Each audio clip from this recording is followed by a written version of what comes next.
Specialist for Girl Scouts of Southwest Texas, once again welcoming you to another episode of our Girl Scout Virtual Book Club.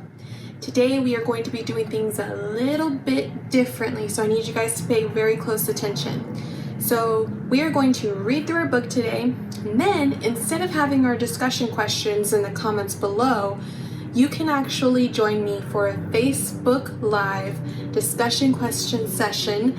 And then for anybody who is maybe new to Girl Scouts or is not currently in Girl Scouts, but maybe you want a little bit more information, you want someone to talk to, hey, I'm going to be available for a Girl Scout Q&A. Okay, so we're very, very excited, and we're going to go ahead and get started.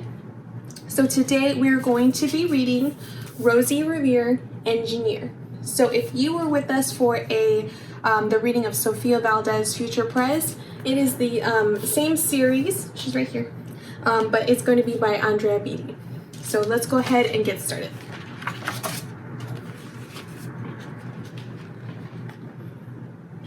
This is the story of Rosie Revere, who dreamed of becoming a great engineer.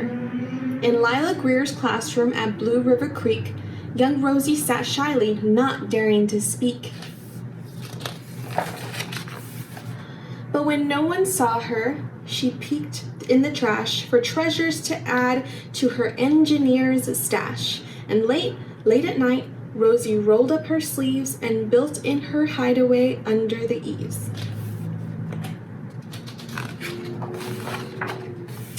Alone in her attic, the moon high above, dear Rosie made gadgets and gizmos she loved. And when she grew sleepy, she hid her machines far under the bed where they'd never be seen. When Rosie was young, she had not been so shy.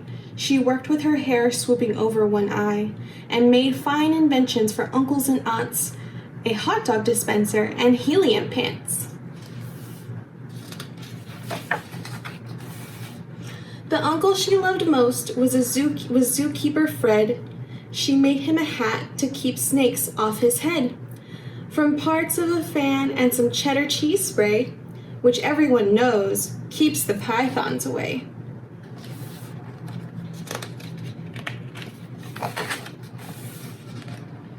And when it was finished, young Rosie was proud, but Fred slapped his knee and he chuckled out loud.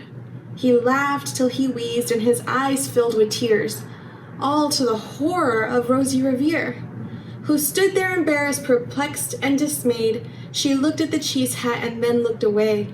"I love it," Fred hooted. "Oh, I truly do." But Rosie Revere knew that could not be true. She stuck the cheese hat on the back of her shelf, and after that day, kept her dreams to herself.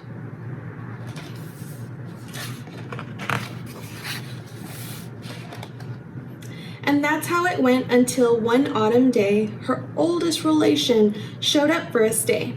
Her great-great-aunt Rose was a true dynamo who'd worked building airplanes a long time ago. She told Rosie tales of things that she had done and goals she had checked off her list one by one. She gave a sad smile as she looked to the sky. "The only thrill left on my list is to fly. But time never lingers as long as it seems. I'll chalk that one up to an old lady's dreams."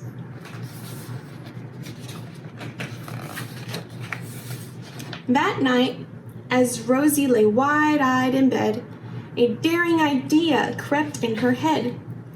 Could she build a gizmo to help her aunt fly? She looked at the cheese hat and said, "No, not I." But questions are tricky, and some hold on tight, and this one kept Rosie awake through the night. So when dawn approached and red streaks lit the sky, young Rosie knew just how to make her aunt fly.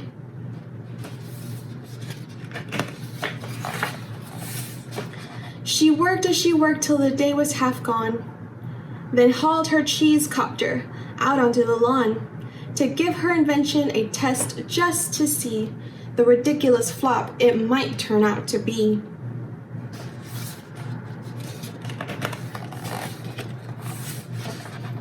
Strapped into the cockpit, she flipped on the switch.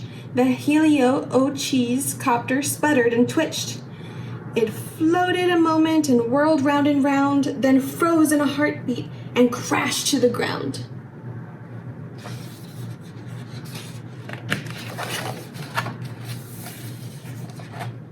Then Rosie heard laughter and turned round to see the old woman laughing and slapping her knee. She laughed till she wheezed and her eyes filled with tears, all to the horror of Rosie Revere, who thought, "Oh no, never, not ever again will I try to build something to sputter or spin, or build with a lever or switch or a gear, and never will I be a great engineer."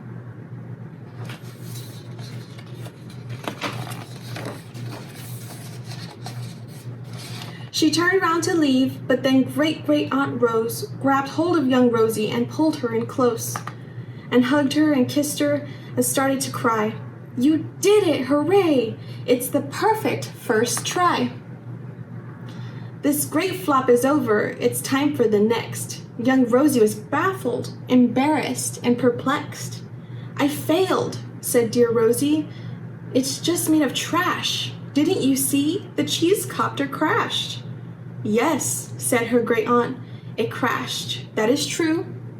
But first it did just what it needed to do. Before it crashed, Rosie, before that, it flew."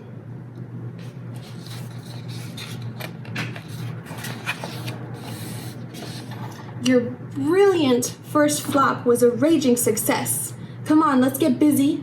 On to the next." She handed a notebook to Rosie Revere, who smiled at her aunt as it all became clear. Life might have its failures, but this was not it. The only true failure can come if you quit.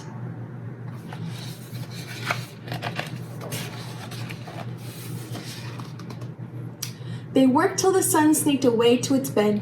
Aunt Rose tied her headscarf around Rosie's head and sent her to sleep with a smile ear to ear, to dream the bold dreams of a great engineer.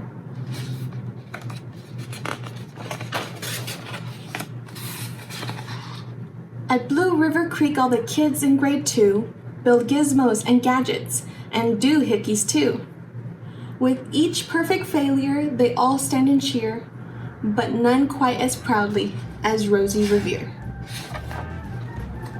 The end.